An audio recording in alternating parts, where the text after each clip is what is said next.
días, hermanos. Vamos a empezar con nuestra clase del día de hoy. La tercera clase de esta serie estamos estudiando de que si podemos confiar en la Biblia. Voy a empezar con una oración.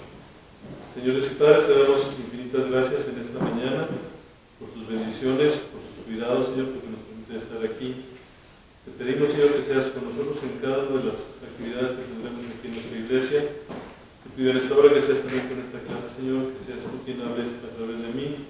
Permita, Señor, que podamos aprender un poquito más de todo lo que hay alrededor de tu palabra, Señor, y cómo podemos poner nuestra confianza en ella. Que podamos, Señor, aprender a defendernos sobre esos ataques que están ahora tan de moda, Señor. Sé con las personas que vienen en camino también, que puedan estar aquí con nosotros acompañándonos, aprendiendo más y gozándose en todas las actividades que tendremos, Señor, porque te lo pedimos en el nombre de tu Hijo amado Cristo Jesús. Amén. Amén. Y pues vamos a continuar entonces con la clase que empezamos en la tercera sesión, y yo creo que estaríamos terminando ya la próxima semana, creo yo, cuando mucho, una semana más, ya dependerá de cómo avancemos en estas sesiones. Vamos a dar un breve resumen de lo que estuvimos viendo la semana pasada, que nos sirva de recordatorio.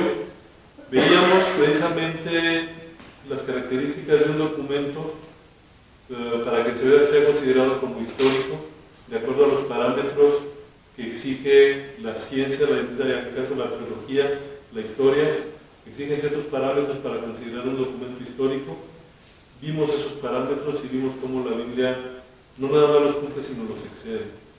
Platicamos un poquito de los manuscritos antiguos, platicamos de los manuscritos esos que veíamos a manera de muestra, los papiros del Mar Muerto, que veíamos algunos ejemplos.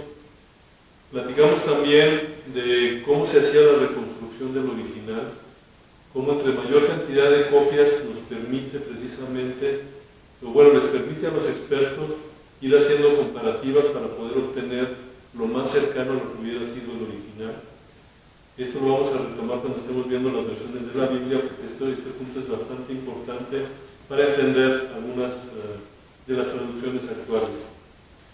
Veíamos también la patrística, cómo en los escritos que daban los padres de la iglesia se reflejaba todo lo que es el Nuevo Testamento, de manera tal que si en un momento dado desapareciera todo lo que tenemos del Nuevo Testamento con los documentos de la patrística, prácticamente podríamos reconstruir el Nuevo Testamento. Sé que encontramos varias menciones. Veíamos que actualmente se estima que la precisión del Nuevo Testamento es del 99.5%, es bastante preciso.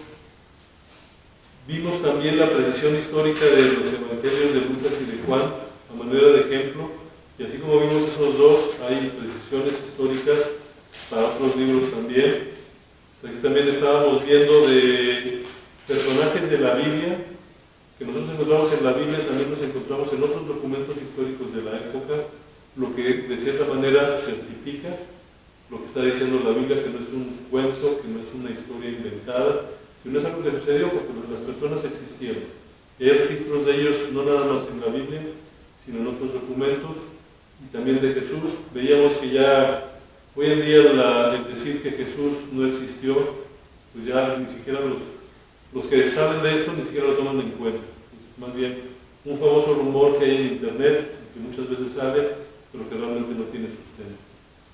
Veíamos a manera de ejemplo cómo se datan los libros, cómo decimos más o menos en dónde se datan, cómo pudiéramos datarlos, y veíamos en este caso el libro de Hechos particularmente, a manera de ejemplo, un ejemplo muy burdo a lo mejor, pero que nos ayude a entender un poquito de cómo se datan los libros históricos.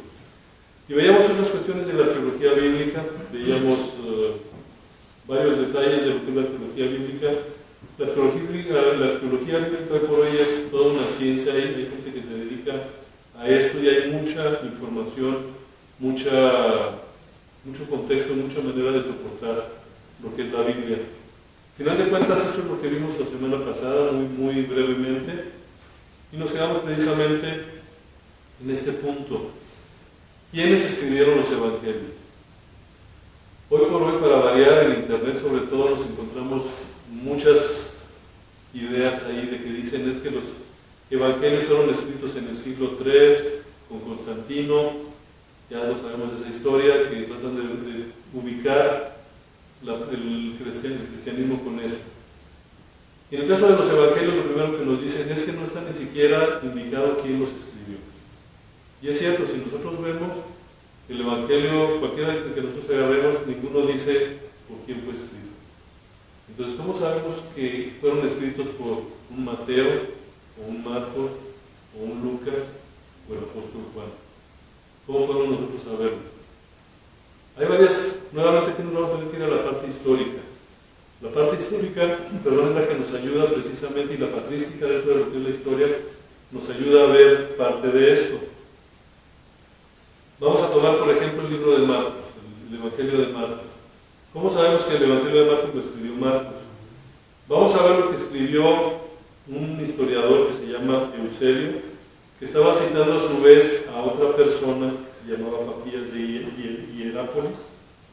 Y aquí viene la cita completa de donde lo podemos encontrar de acuerdo a sus escritos.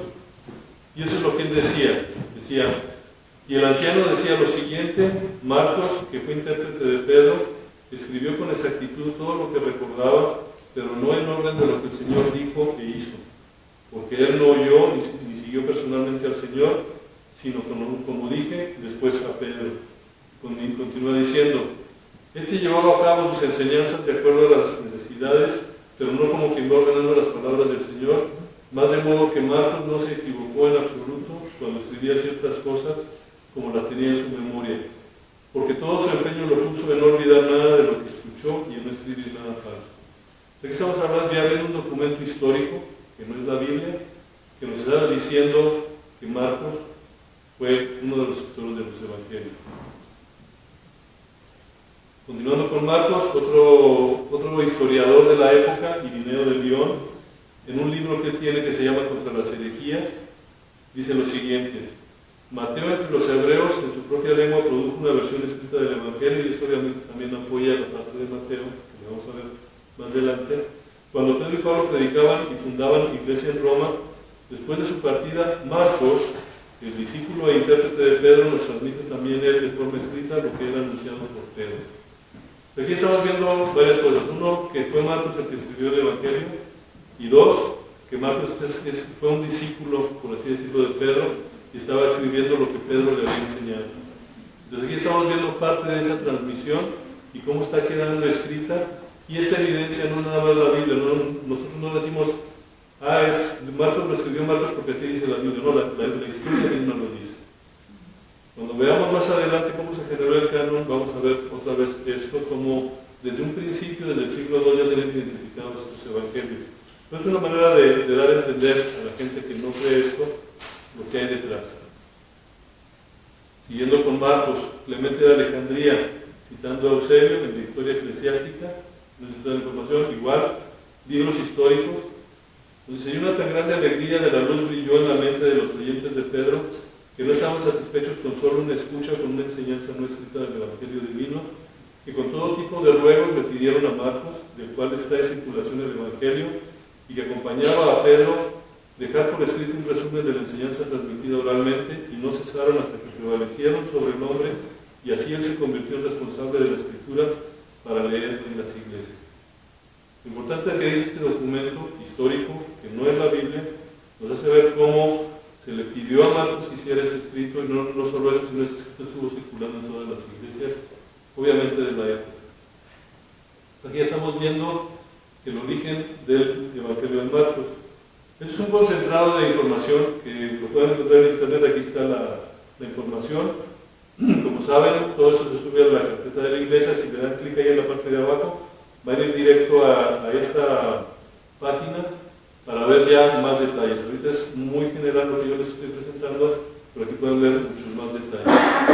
Ya vimos, por ejemplo, el caso de Marcos, cómo está documentado históricamente fuera de la Biblia, que él fue el que escribió este libro. Mateo, ahorita ya hemos hablado un poquito de Papías, que fue citado en este caso por Eusebio de Cesarea. Dice: Mateo reunió los oráculos del Señor en el idioma hebreo y cada uno los interpretó como mejor pudo. Aquí estamos encontrando nuevamente referencias históricas de la época que están haciendo mención a Mateo como uno de los escritores de la Biblia, bueno, de su Evangelio, perdón.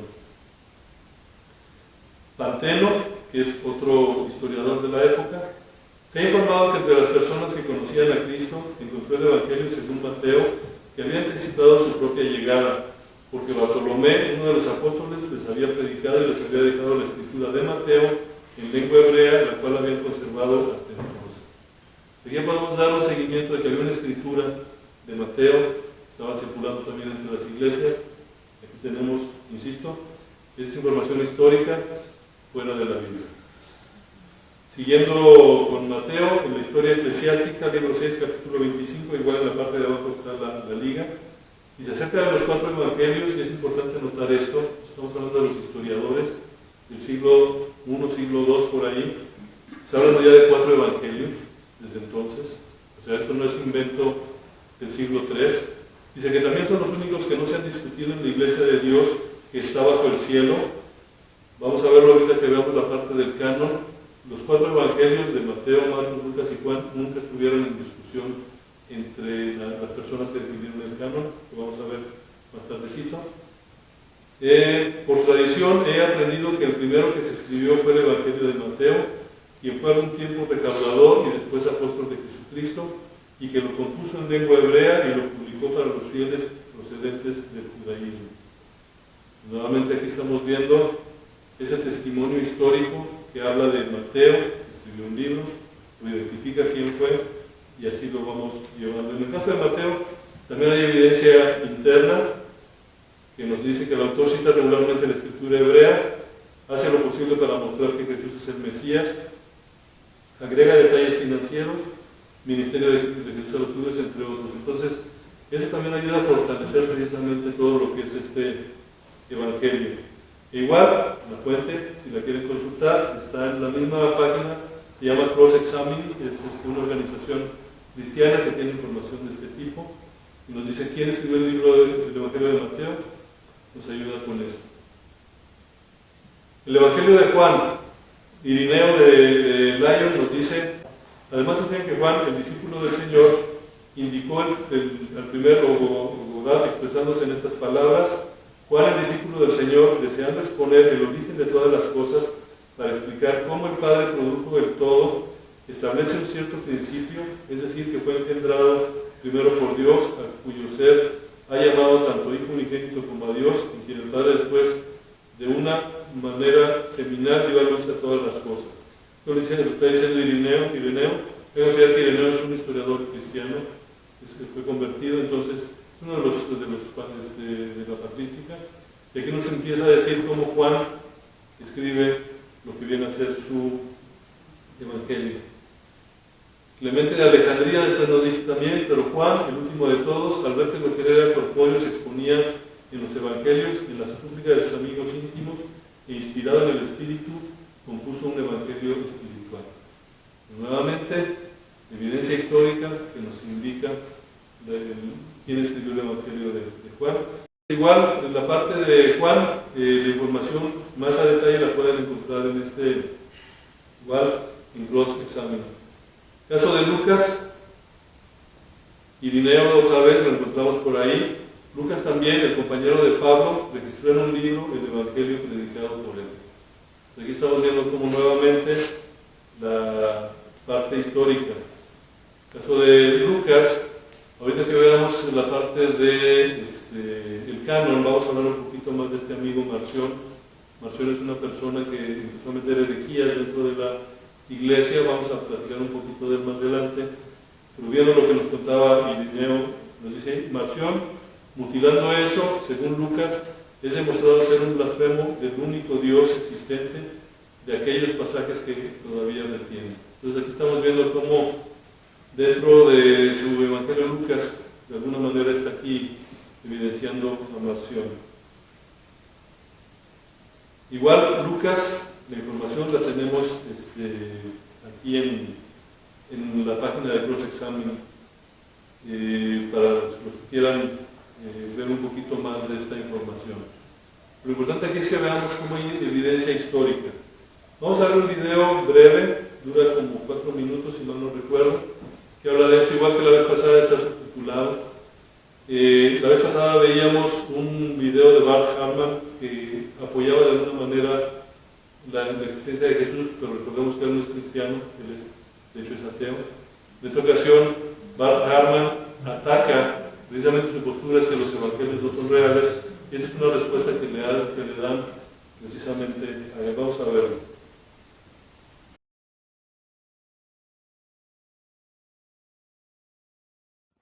One of the most common claims that Ehrman makes about the Gospels themselves are that they were not written by those names that are on them. So Matthew, Mark, Luke, and John were not written by Matthew, Mark, Luke, and John. They are written by anonymous authors late in the first century.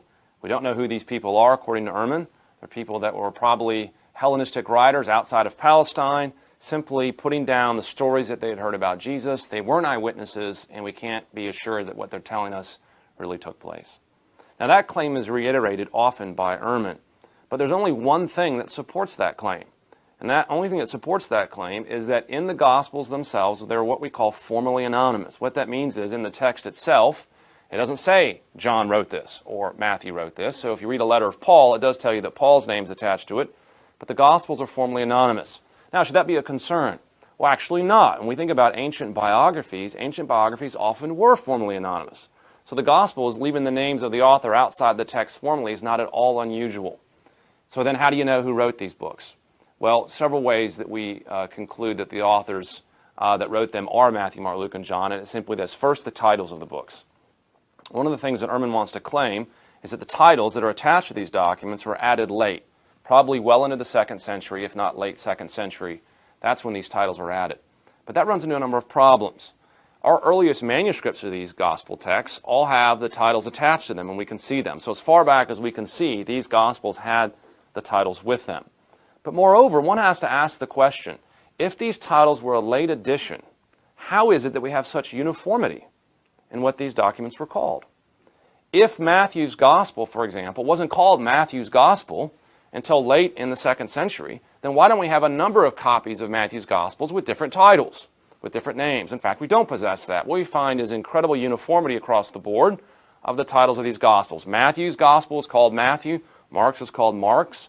It's amazingly consistent, something we would not expect if the titles were added later. Another thing that indicates the titles were added early is the fact that we have Mark and Luke included in the list of titles. One of the things that we know was happening in the 2nd century is that when apocryphal Gospels were written, often titles would be picked that had some of the most popular names attached to them. So you have something like the Gospel of Peter, which was an apocryphal gospel. People wanted to attach the most popular apostles' names to their gospels to try to give them extra sort of authority. So if names were arbitrarily chosen for these gospels in the 2nd century, why would they pick Mark and Luke? These were hardly the most popular figures in early Christianity. There's no reason to think that that would have been an extra boost for any particular gospel. These aren't the names we would expect to be picked if, in fact, they were arbitrarily picked in the middle to late 2nd century. In fact, we know from other sources that Mark's gospel is actually the testimony of Peter. Now, Mark claims that what he's writing down is, in fact, Peter's words. If so, why not call Mark's gospel the Gospel of Peter? That makes much more sense. But instead, what we find is it retains the title, the Gospel of Mark, even though that's not the most famous figure you could give to that book. That suggests historical integrity. It suggests modesty, it suggests truth, it suggests that the titles we have of these Gospels very much are the titles of the actual people who wrote them. There's actually more evidence than that for why we know the Gospels are written by Matthew, Mark, Luke, and John, and that is we have very strong patristic testimony in this regard. Papias, who was an early church bishop in the early 2nd century, tells us and confirms for us that Matthew was the author of Matthew and Mark was the author of Mark. Papias was said to have heard the Gospel of John preach. If so, then he's only one step removed from the apostles themselves. Also, church father by the name of Irenaeus in the late 2nd century tells us that these 4 Gospels were written by Matthew, Mark, Luke, and John. Where would Irenaeus have gotten his information from? Well, we're told in the other early Christian writings that Irenaeus was a disciple of Polycarp. And Polycarp was a disciple of John the Apostle himself. So whatever Irenaeus tells us about the authors of the Gospels, most likely he got that from Polycarp, who got that from the Apostle John.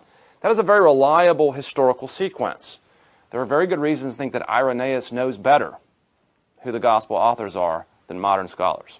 And so if we take him at his word, we have every reason to think the Gospels are written by the names that are attached to them: Matthew, Mark, Luke, and John.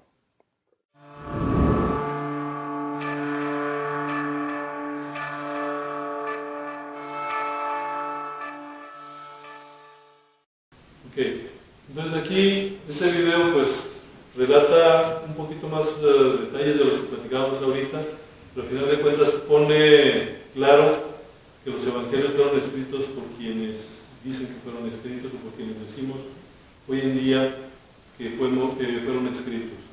Entonces tenemos esa certeza, como veíamos, esa certeza histórica, como bien decía también ahorita esta persona, desde los primeros siglos empezaba a manejar ya como los evangelios de Mateo, de Marcos, de Lucas, de Juan, y así se fueron repartiendo en las iglesias.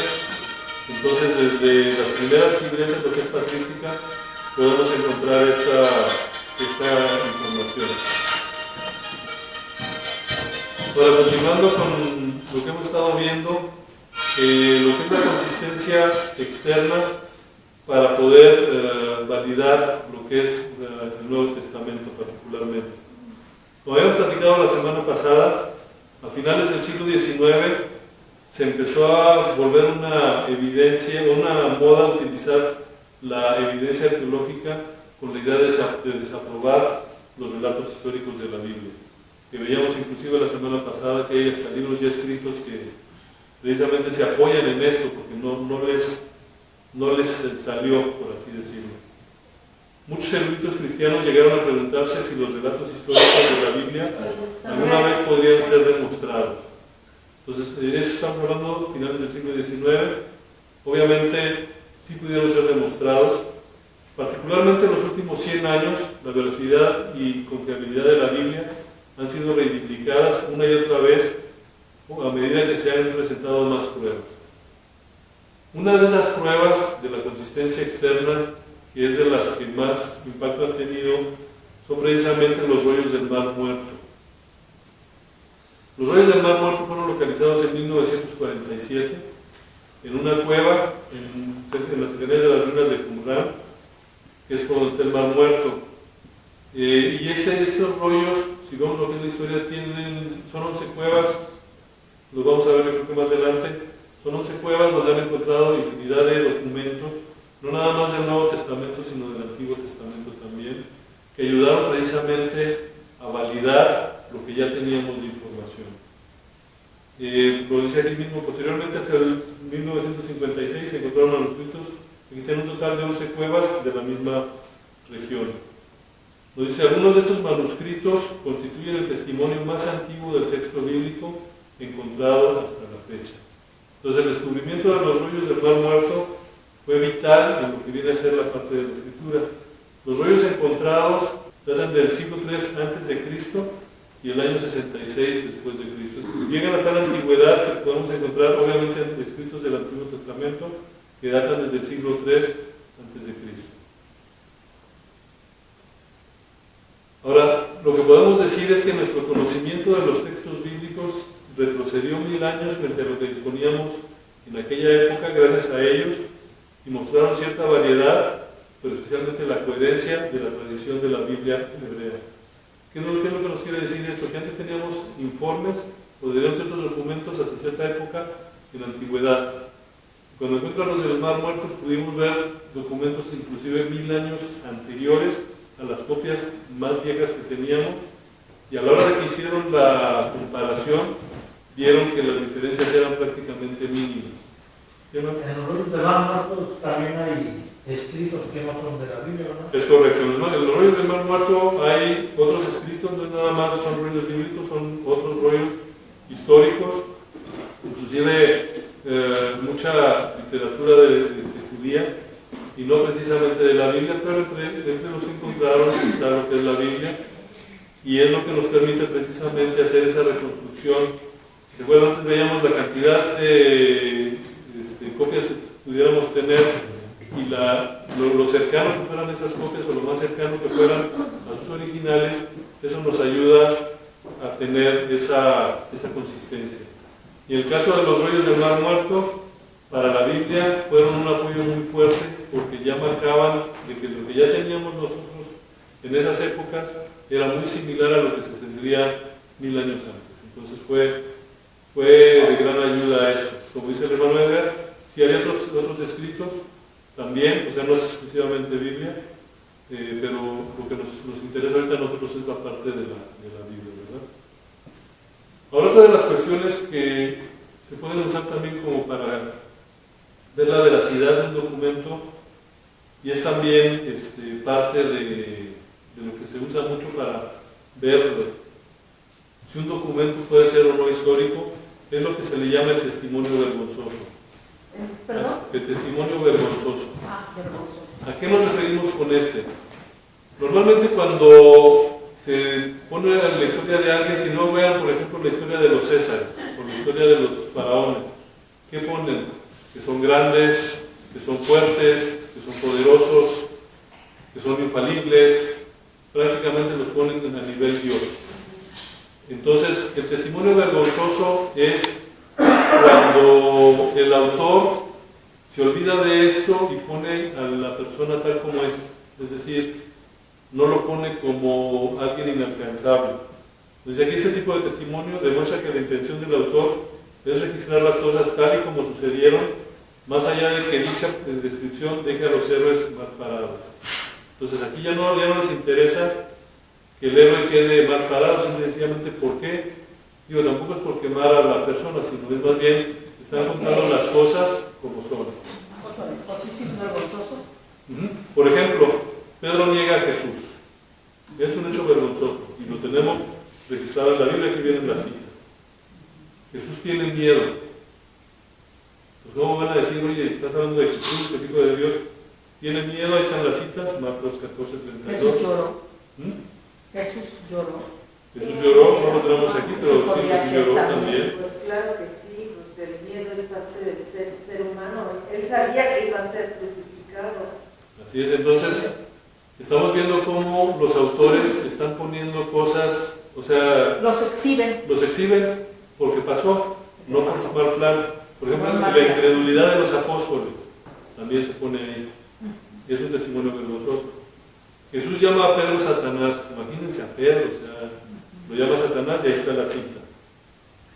Testimonio de mujeres. Hay que recordar nada más que en este contexto de histórico, las mujeres no tenían voz ni voto prácticamente, y al final de cuentas, ¿quiénes fueron las primeras que se dieron cuenta de la tumba vacía? ¿Quiénes fueron las que dieron las mujeres? Las mujeres. Si esto hubiera sido inventado, lo más seguro se hubiera dicho, ¿y sabes qué fue Pedro y encontró? Pero no, lo pusieron.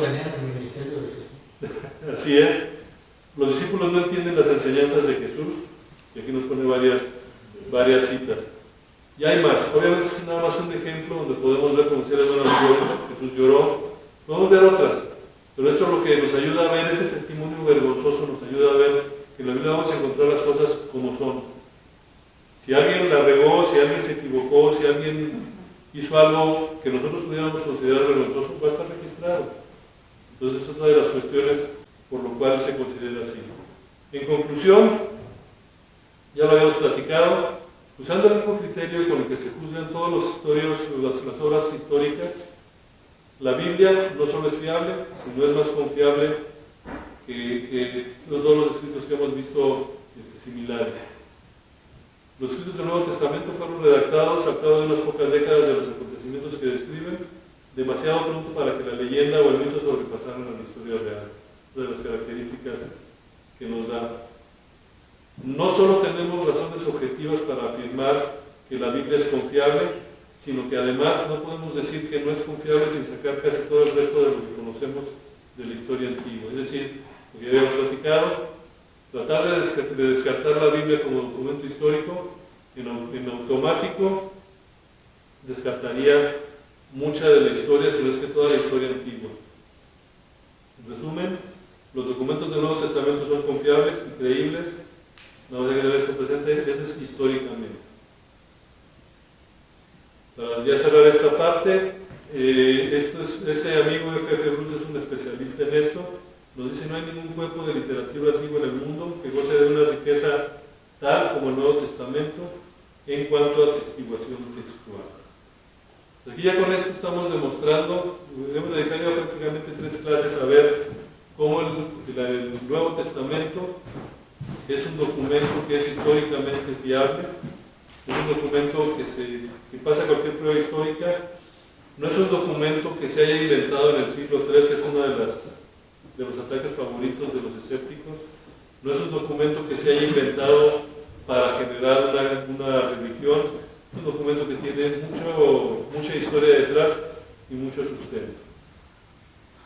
Ahora, nuestra Biblia tiene ciertos libros, nosotros ya los conocemos.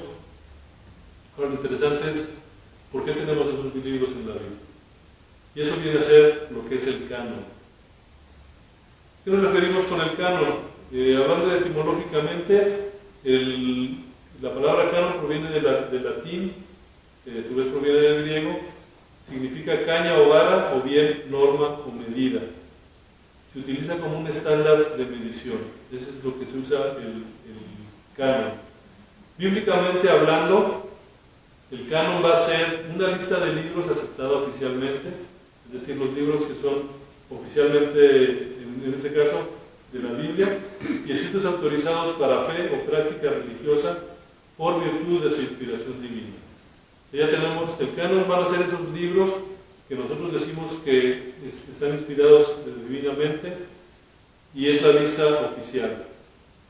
La pregunta aquí sería, ¿quién definió eso? ¿O cómo llegaron a esa conclusión? Perdón, el canon entonces sería sinónimo de Biblia. Más que de Biblia, el canon es el sinónimo de cuáles son los libros que debe de tener la Biblia. Okay. El canon nos va a decir acuérdense, la Biblia, la palabra Biblia es una colección de libros. Sí. Entonces, el canon es cuáles libros son los que son oficiales. Oficiales. Vamos a ver más adelante. Hay una diferencia de 7 libros entre la Biblia católica y la de nosotros. Más adelante vamos a ver por qué. ¿Qué son los libros del Nuevo Testamento? Antiguo y Nuevo. De los dos. En ambos casos tenemos un canon. Es decir, y lo vamos a ver ahorita, vamos a empezar con el canon del Antiguo Testamento. O sea, hay una manera en que se definió cuáles fueron los libros canónicos del Antiguo Testamento, y hay otra manera en la que se dijo cuáles son los libros canónicos del Nuevo Testamento. Tenemos que estar conscientes de eso. No fueron libros, y otra vez, perdón que vuelva a la misma excusa de por qué es la favorita. No llegó Constantino el siglo III y dijo, ¿sabes qué? Estos son los libros que va a tener la Biblia. No va por ahí. O sea, los libros ya estaban mucho desde antes. Y ahorita lo vamos a ver. Canon del Antiguo Testamento. Entonces, vamos a empezar con la parte del Antiguo Testamento. Había algunos requisitos que tenían que cumplir. Son los siguientes. Si los requisitos que se debían cumplir para que un libro se considerara dentro del canon del Antiguo Testamento. Ojo, esto quienes lo definieron, lo vamos a ver más adelante también. Esto lo definieron los especialistas judíos, los hebreos. Eso no lo inventó Constantino. El primero dice, el autor de un escrito debía ser un profeta israelita que hablara en el nombre del Señor. Estamos hablando del Antiguo Testamento. El cumplimiento de las profecías a corto plazo demostraba la autenticidad del profeta ante los ojos de sus compatriotas. Y esto era adicional a los milagros que pudieran haberse hecho. Los de los puntos que tomaban, la autoridad intrínseca de los libros se reconocía desde la fecha de su composición. Es decir, estos libros no tenían la posibilidad de haber sido reconocidos mucho tiempo después, sino que eran prácticamente de inmediato. Los profetas posteriores a veces citaban las obras de sus predecesores como escrituras autorizadas. Es decir, un profeta que obviamente venía después de algún otro profeta, muchas veces hacía referencia a algo que había dicho algún profeta anterior. También en el Nuevo Testamento vamos a ver que Jesús cita a Isaías, los apóstoles citan también al Antiguo Testamento. Entonces aquí estamos viendo cómo se citan las fuentes anteriores. Existía una comunidad que fue llamada la Gran Asamblea, conocida como la Gran Sinagoga o Sínodo. Ellos son los que más o menos definían esto. Estaba compuesta por 120 escribas sabios y profetas a lo largo de la historia. En el periodo que va desde el final de los profetas bíblicos, que es más o menos donde está el segundo templo, hasta el periodo helenístico temprano del año 450 a.C., es más o menos donde estaban haciendo todo este canon. Un punto importante a checar, y ahorita lo vamos a ver también más adelante, dice: el cierre del Antiguo Testamento coincide con el cese de la actividad profética. Ya hay evidencia histórica que el canon del Antiguo Testamento ya estaba cerrado para el año 200 a.C. Es decir, ya los judíos tenían ya su canon, los expertos en esto ya tenían el canon, ya lo tenían identificado, al menos hasta para el año 200 a.C. Es interesante notar que después del año 70 después de Cristo se ve la necesidad de formalizar este canon. ¿Por qué? Porque había una secta muy latosa en esa época que le llamaban los cristianos. Y por eso los judíos decidieron formalizar lo que es el canon. Pero el canon realmente ya estaba hecho desde el año 200 antes de Cristo. Entonces aquí estamos viendo este canon, lo elaboran los judíos, un cuerpo especial de judíos que son los expertos, tienen sus características para considerarlo, lo analizan y dar la canonicidad de los libros del Antiguo Testamento. ¿Dudas hasta aquí? ¿Quiénes serán los latosos? Los cristianos. A final de cuentas tuvieron que decir, bueno, hay dos cosas, hay dos cuestiones que vamos a ver más adelante, adelantándolo cuando veamos la parte de los libros apócrifos. La Septuaginta es una Biblia que incluía el Antiguo Testamento y que fue contaminada con libros que son los que ahora tiene la Iglesia Católica como libros apócrifos, vamos a verlo más adelante, pero en base a eso y en base a que había una secta latosa de los cristianos, los judíos deciden formalizar el canon del Antiguo Testamento para decir, esos son los libros buenos, lo que están diciendo los cristianos no le hagan caso porque estos son los buenos. Pues ese fue un motivante para formalizarlo, aunque ya existía, y eso lo vemos históricamente, lo formalizan más o menos en el año 70 después de Cristo. Entonces es interesante ver ese tipo de detallitos. Y gracias a esa formalización, pues tenemos hoy lo que es la Biblia. Sí. De alguna manera sí. Ahora, canon del Nuevo Testamento. Al igual que los judíos, inicialmente no pensaron los cristianos que hubiera necesidad de tener una lista de cartas oficiales que conformaran el texto sagrado. Al principio se empezaban a repartir las cartas por todos lados. ¿Se acuerdan que íbamos a platicar otra vez de un amigo que se llamaba Morción? En el año 140 surge Marción, un hereje que desarrolló su propio canon y empezó a propagarlo. Entonces aquí empezamos a ver ya cómo se empieza a infiltrar falsa doctrina y obviamente ya se empieza a ver la necesidad de esto. También se dieron casos de congregaciones que estaban utilizando en sus cultos textos espurios, es decir, falsos, en este caso la Iglesia Oriental, es decir, empiezan a surgir escritos que no seguían las pautas que debían de seguir, contaminando a la iglesia de la época. Entonces, la iglesia tenía que anular esa influencia y para lograrlo tuvieron que determinar cuáles textos sí eran oficiales. Mismo problema que tenían los judíos, de que de repente empezaron a ver que había otros libros que estaban considerados como sagrados y tienen que hacer su canon. No tiene que hacer la iglesia porque empiezan a tener contaminación dentro de las doctrinas. Esto motiva que las comunidades cristianas tengan que reconocer la autoridad de ciertos textos. Ahora, ¿cómo lo lograron esto? Y se fueron reunidos en colecciones para circulación y adoración pública, todos los libros se empezaban a juntar, se empezaban a distribuir entre las iglesias. Fueron colocados a la par de las escrituras hebreas, esto lo podemos ver ya bíblicamente hablando en 2 de Pedro 2, 15 y 16, y se consideraban de aplicación universal. Entonces, al final de cuentas dijeron, ok, tenemos que hacer algo para definir cuáles son los libros canónicos, esa es la palabra correcta. Hay que definir el canon del Nuevo Testamento. Entonces, ¿cuáles eran los requisitos en este caso? Debían de reflejar una enseñanza ortodoxa. Si tenían enseñanzas que no fueran congruentes con las enseñanzas de los primeros cristianos, eran descartados.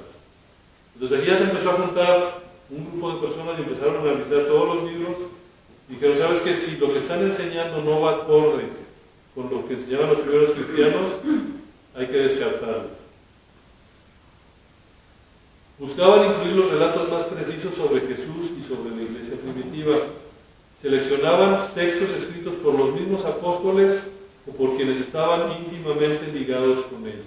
Es decir, o tenían que ser los apóstoles o algún discípulo de los apóstoles. Ahorita platicábamos del Evangelio de Marcos, que Marcos fue un discípulo de Pedro. Entonces, por ejemplo, Marcos cumplía esta parte. Y nos ponemos a ver todos los libros del Nuevo Testamento, todos cumplen con este requisito. Y empiezan a poner ciertos requisitos por ahí. Los textos que afirmaban autoría apostólica fueron críticamente examinados. Los padres de la iglesia, patrística otra vez, eran partidarios de aplicar la política de que en caso de que existiera duda, no consideraban el documento. O sea, fueron muy rigurosos. Textos populares en pequeñas regiones se consideraban dudosos. Es decir, de repente salió un texto en algún lugar y era nada más en esa zona y empezaban a tener sospecha de ello. Hacían, entre otras, las siguientes preguntas. ¿Es autoritario? ¿Provino de la mano de Dios? ¿Viene con el don divino de así dice el Señor? ¿Fue escrito por un hombre de Dios? ¿Es auténtico? ¿Es dinámico? Es decir, tiene poder de transformar vidas. ¿Fue recibido, reunido, leído y usado? ¿Fue aceptado por el pueblo de Dios? Entonces empezaron a hacer este tipo de análisis. Nuevamente nos vamos a las fuentes históricas. Las fuentes históricas nos empiezan a hablar acerca de cómo se fue desarrollando este canon. Y vamos a ver algunas menciones históricas que nos hablan del canon. Y otra vez vamos a hablar de Irineo, de Lyon. Menciona los libros que tenemos actualmente, excepción hecha de 4 libros. Es decir, ya Irineo ya decía, estamos hablando del 180 después de Cristo. Acuérdense que Marción apareció por ahí en el 140. O sea, 40 años después ya tenemos las primeras menciones de cuáles eran los libros más o menos oficiales. Entonces, esta es la información. Menciona todos los libros que tenemos actualmente en la Biblia, menos 4, que son Filemón, Segunda de Pedro, Tercera de Juan y Apocalipsis. A ver, no, ya no entendí esa parte, hermano. Perdón que... o sea, ¿no se consideraron en aquel entonces estos libros? Sí, vamos a ver cómo va la historia. O sea, sí, okay. Todos estos son historiadores. Entonces, Irineo lo que nos dice, ya nos dice, ¿sabes qué? Estos son los libros que ahorita estamos considerando. Y ya nos han listado de todos, pero esos 4 todavía no los consideramos. De hecho, esos libros canónicamente hablando fueron de los últimos que se integraron. Es decir, hubo discusiones, hubo análisis. Luego nos vamos a Orígenes de Alejandría, un par de años después, 185. Menciona ya los 27 libros que tenemos actualmente y otros más con disputas en algunos libros. O sea, aquí ya había disputas en Santiago, Segunda de Juan, Hebreos, Judas y Tercera de Juan. Hay unos que están marcados en rojo, que estaban también en discusión y obviamente no quedaron.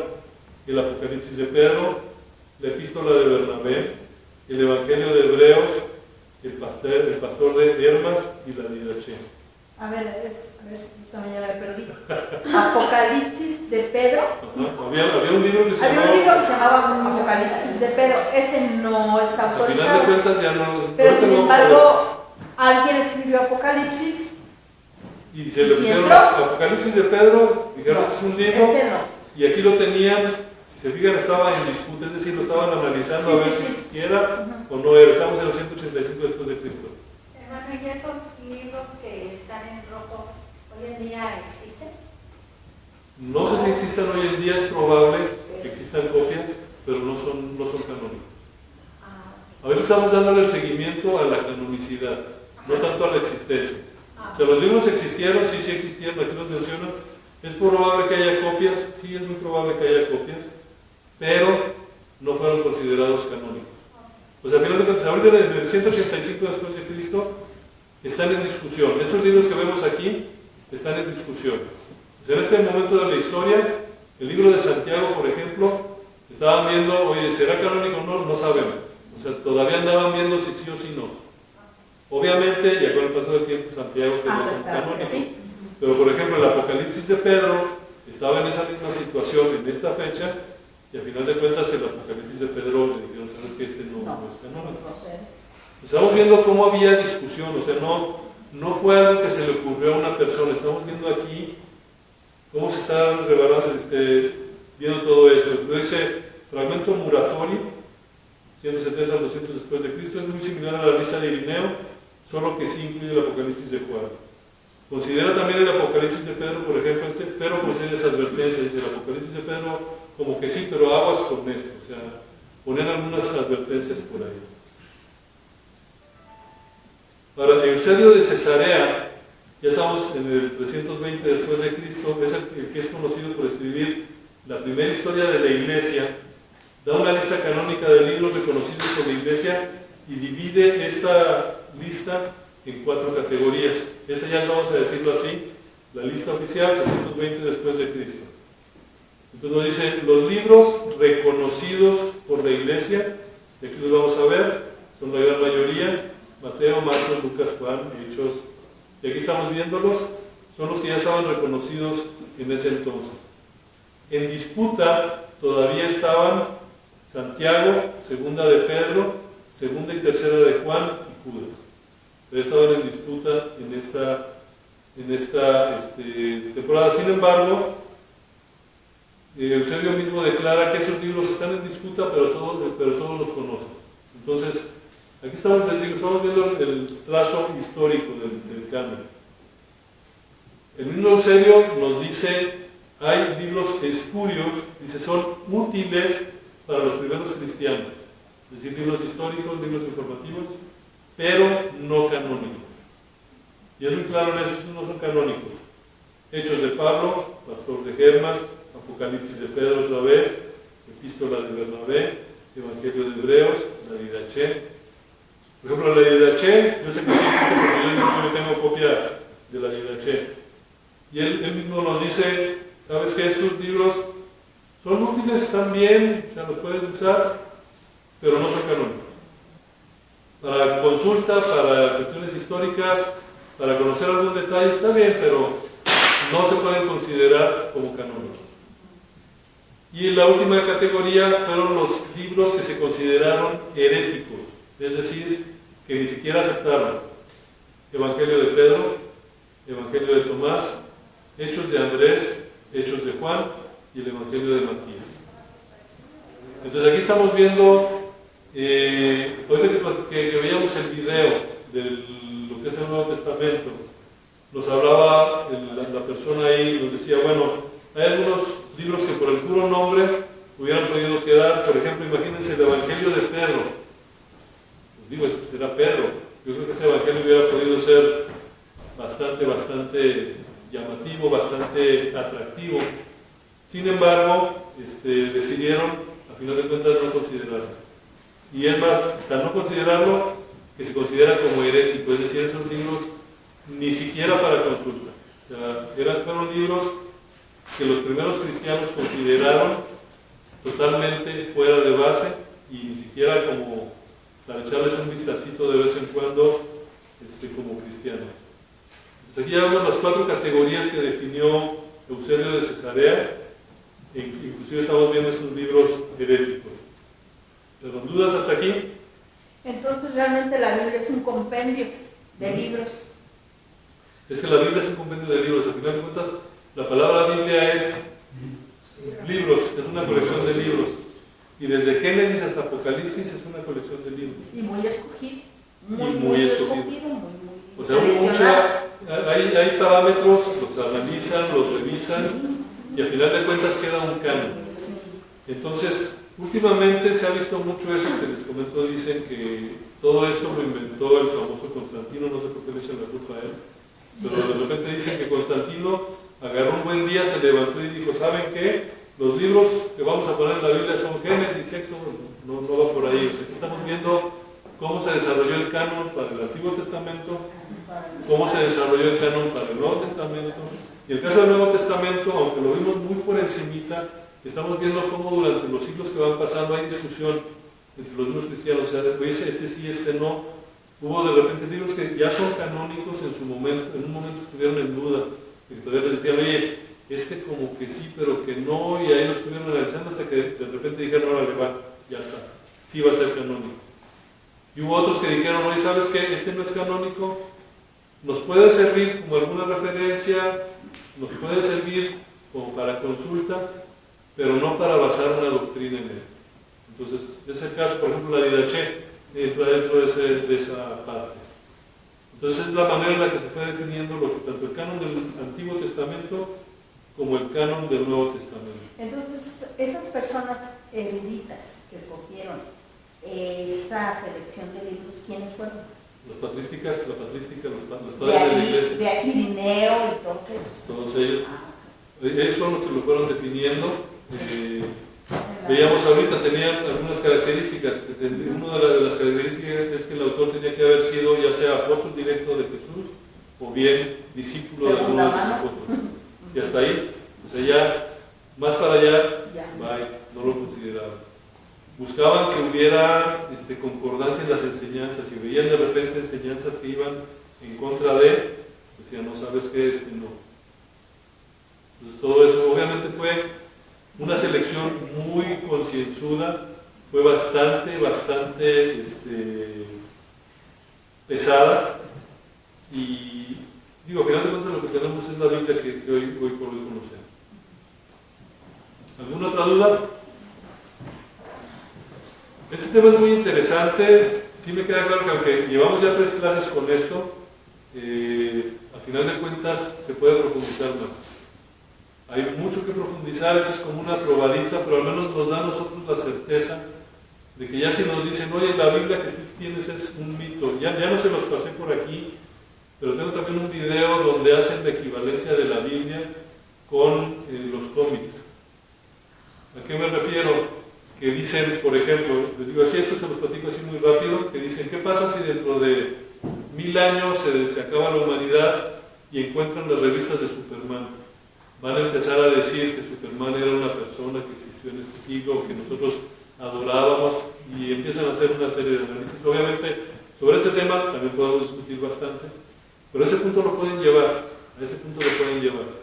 Entonces ya nosotros con lo que estamos aprendiendo ahorita, podemos decir, oye, ¿sabes qué? No, pues el canon del Nuevo Testamento, el canon del Antiguo Testamento se llevó su tiempo, o sea, hay todo, ya hay documentos históricos, hay todo, hay mucho soporte científico que nos ayuda a apoyar a considerar que la Biblia que nosotros tenemos es precisamente ese libro en el que podemos confiar.